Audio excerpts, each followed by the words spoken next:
Welcome back to Katana TCG. In this week's video, we're going to be taking a look at one of my favorite decks ever, completely revamped by the new Spidops EX that's coming out in our Scarlet Violet base set this month.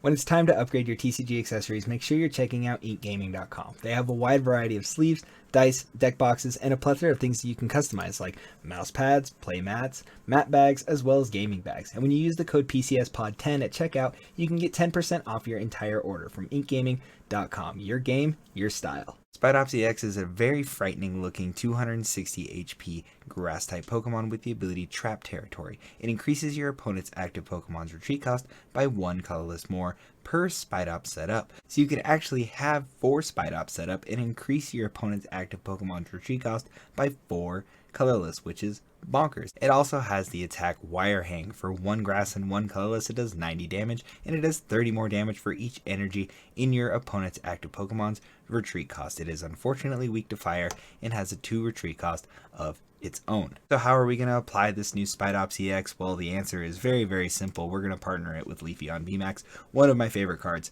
ever printed. I've played Leafeon VMAX longer than anybody else was supposed to, and I still think that there's a sliver of hope that this card becomes very playable in the future, or at least until it rotates, but definitely with a little bit of help from the Trap Territory ability that increases your opponent's active Pokemon's retreat cost, making the Grass Knot attack hit for quite a bit more.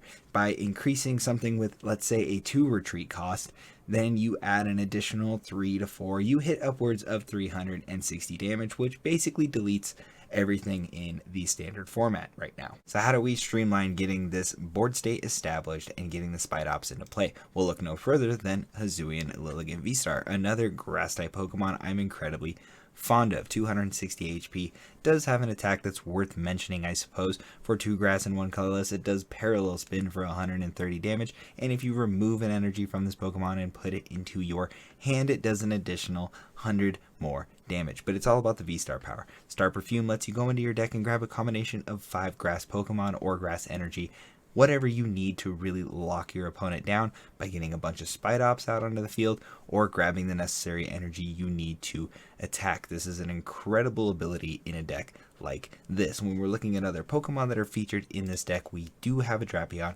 Mew VMAX has a free retreat cost, and unfortunately Genesect has a resistance to grass itself. So Drapion's going to be huge in this matchup. And then Tarantula, which evolves into Spidops, has 40 HP, so we are susceptible to any and all bench damage, so a 1 of Manaphy doesn't hurt to at least help you establish that board state. When it comes to draw, we're going to 4 Professor's Research to discard our entire hand and draw until we have 7 cards. We're running 2 Serena and 2 Boss's Orders. It's all about the gust in this deck, trapping large targets in the active spot. Taking a bunch of prizes as soon as possible is incredibly necessary for a deck like this one. We're also running 1 Raihan because that's just what I do in decks that I build, but realistically the resources in this deck are going to be very, very crucial. Using something like Raihan to both accelerate in energy after something's been knocked out, and then going and grabbing yourself that piece that you need. The forward momentum that this deck has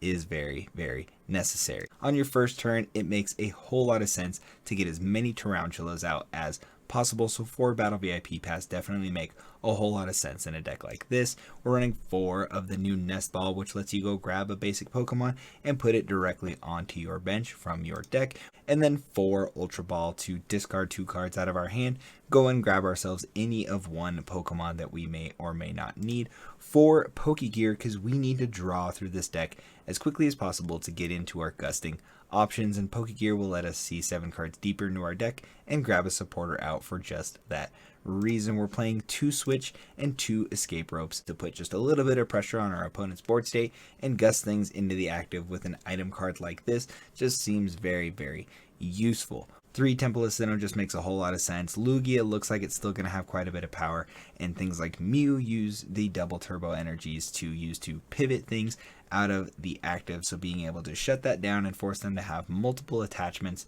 to get things out of the active is going to be incredibly necessary. And 8 basic energy. This seems like a solid count for a deck like this because Susui and Lilligant will get it out of the deck for you.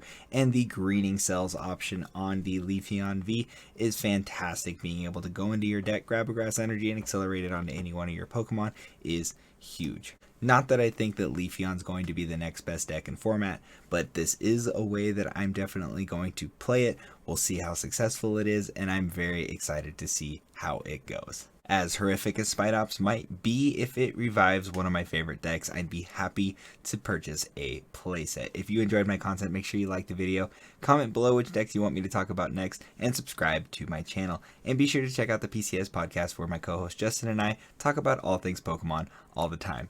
Deuces.